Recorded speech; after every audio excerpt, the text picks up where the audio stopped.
While resting on the bank of a swift-flowing stream in an uncharted section of the south-central African jungle, Tarzan and D'Arnot, Major Burton-Ashleigh, Jeanette Burton, Dr. Wong Tai, and Terence O'Rourke are captured by a band of half-human giants. They escape and take to the river in a crude dugout. Carried around a bend, a precipitous wall of rock towering 100 feet above the stream confronts them. Crawling from cave-like openings with which the cliff is honeycombed are scores of the yellow savages. Yelling fiendishly, the half-human monsters scramble down the face of the precipice to congregate on the high banks of the river. Rushed forward in the fearful grip of the current, menaced on all sides by the yellow-skinned monsters, the dugout speeds straight and swift as an arrow toward a narrow black opening in the base of the wall.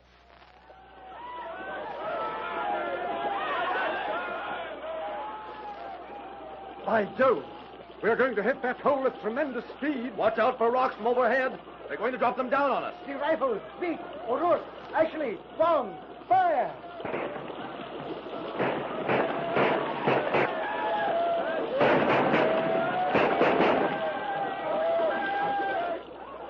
Look out!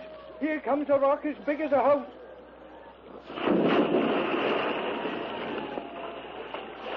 Parbleu! If that had hit us... They're going to rush us. Look out for those spears. Use your rifles, men.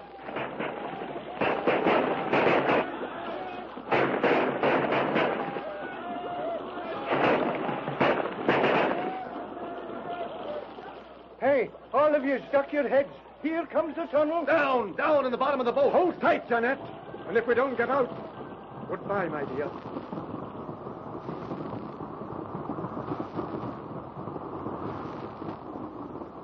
Jeanette's reply is drowned in the roar as the craft shoots into black and utter darkness. The rushing of the waters echoes and reverberates from the rocky walls with a noise like thunder. Onward they speed through the Stygian darkness for what seems an eternity. Crouched in the bottom of the dugout, carried at the will of the flood, fearful that each moment will plunge them over the brink of a cataract or grind them to bits on jutting rocks. Through the bowels of the mountain they rush.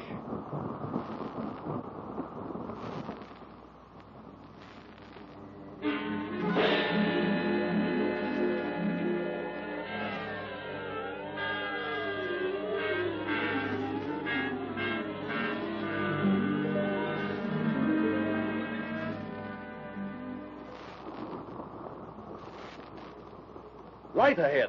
We're almost through. Yes, and that hole, it looks a long way from us. It looks like a pinpoint. We must be traveling at terrific speed. See how that opening is growing in size. I can see smooth water beyond. Oh, thank heaven. If we can only reach solid ground again. Hey, the sun was shining when we came in here. Look at that reflection on the water. It's not sunlight. The moon, O'Rourke. We've been in this tunnel a long time. Tarzan, have you any idea where we are? No more than you have, Darno. That opening is pretty low. Better get down on the bottom of the boat again. We're going through in a second.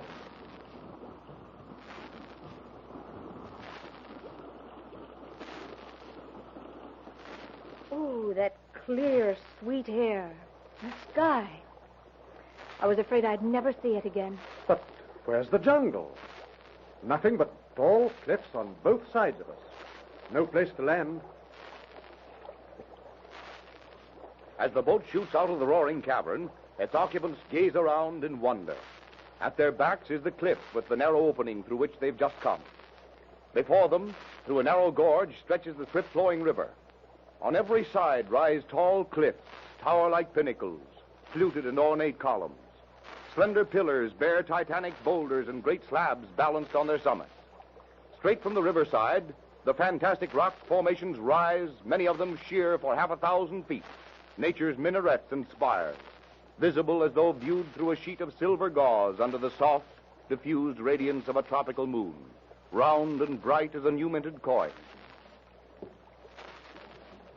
Perfectly wonderful.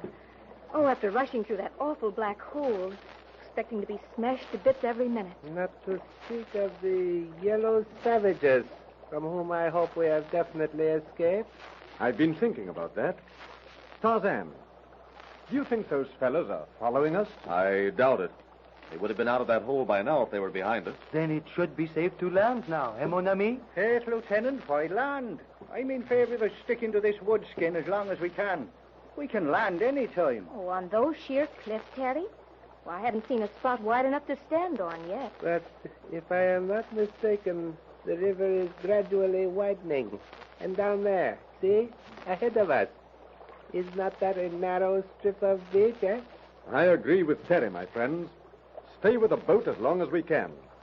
Perhaps we may yet reach the Congo. Sure, and that's my idea exactly. I'm not in favor of taking chances with them yellow heathen again. Just because they're not right behind us is no sign we won't have trouble with them yet. Come to think of it, c'est bien étrange. It is rather strange they have not followed us. I wonder why. They certainly must know of that underground river. Have you any explanation for it, Tarzan? No, Miss Burton, but I'm sure they haven't. It may be that the tunnel is taboo, no? That is possible. Strange place, this.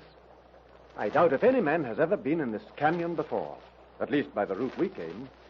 And for all we know, the exit may be by tunnel also. It is a weird place right enough, Ashley. Unlike anything I have ever seen in Africa. The map shows a cluster of mountains somewhere in this region. But I never dreamed they were anything like this. No, the two-toed, yellow-skinned savages lived in here, eh? Yeah, true enough, O'Rourke. But those fiendish men, I suppose they are men, trouble me. I have been thinking about them ever since we saw the one Tarzan killed. They bothered me a lot more while they were after us and when they had us than they do now. I don't care if I never see any of them again. Mm-hmm. My sentiments exactly, Terry. You do not understand what I mean, either of you. Who and what they are is what troubles me. I think I understand, Wong. I agree with you. They certainly are not of recent origin. As a matter of fact, I'm firmly convinced that these creatures are survivors of the caveman. Vous pensez, the caveman, mon Yes. major? You saw the face of that cliff we passed under, honeycombed with caverns. Those savages live in them. Not only that, did you examine them closely while they had us back there on the river bank? But, major, the caveman, the Neanderthal man, par exemple, he was a much smaller creature. Lieutenant, but are we positive of that? There were undoubtedly tribes of giants such as these even then. Of course. These creatures are more like huge, hairless apes than men. Didn't you see the flat, low craniums, the long arms, the short legs? Wong, there's a marvelous field for investigation here. And for the sake of ethnology, I think we should Well, return. you ethnologists are welcome to investigate all you want to. But you'd better wear armor and carry machine guns when you begin your investigating, I think. That may not be such a bad idea, Terry. Well, I have a much better idea, Uncle Jim. Stay as far away from them as possible. Ethnology won't suffer greatly, you know, by not knowing about those things. Me voilà, Tarzan. Look there. We are coming out into open country and jungle. The cliffs, they are dropping behind us. Yes. Listen.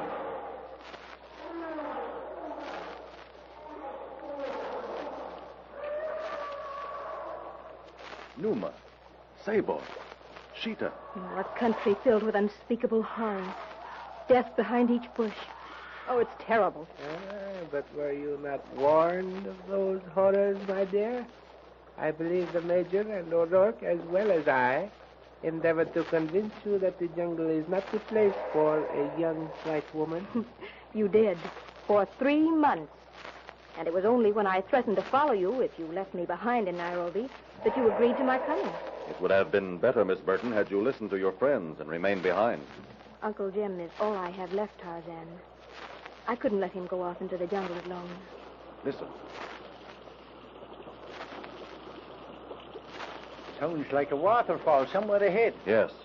We must land. You noticed how the current has become swifter? And the quicker we get ashore, the better.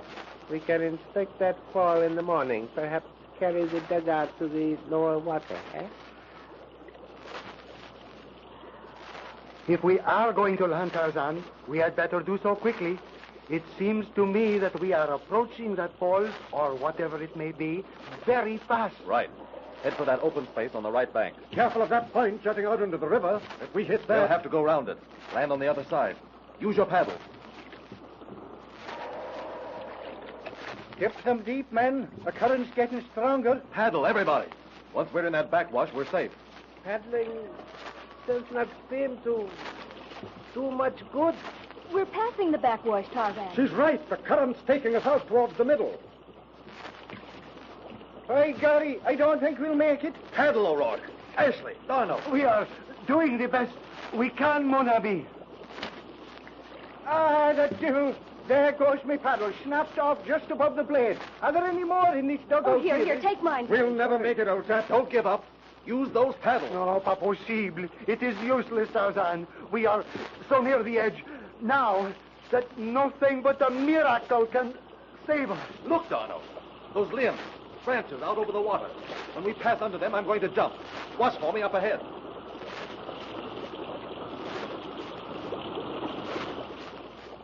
With the speed of an arrow, the long, ungainly dugout races toward the overhanging branches festooned with creepers and vines. As the canoe shoots beneath them, Tarzan leaps high into the air. The steely fingers of one hand unerringly find and grasp a loop of the thick vine. The next instant, with the speed and agility of Manu the monkey, the ape man is swarming up one strand of the creeper toward the thick foliage above. The dugout speedily leaves Tarzan behind. Nearer and nearer to the cataract, the helpless group is rushed for the awful current. Ever louder becomes the roar of water as tons upon tons of it strike the rocks and boulders far below. In the apparently doomed canoe, a five-hopeful pair of eyes are glued to the ape man as he reaches up to swing himself onto the branch. Suddenly, a cry of horror from the occupants of the dugout. Tarzan, about to grasp the limb, hurtles downward toward the rushing stream, clinging to one end of the broken vine.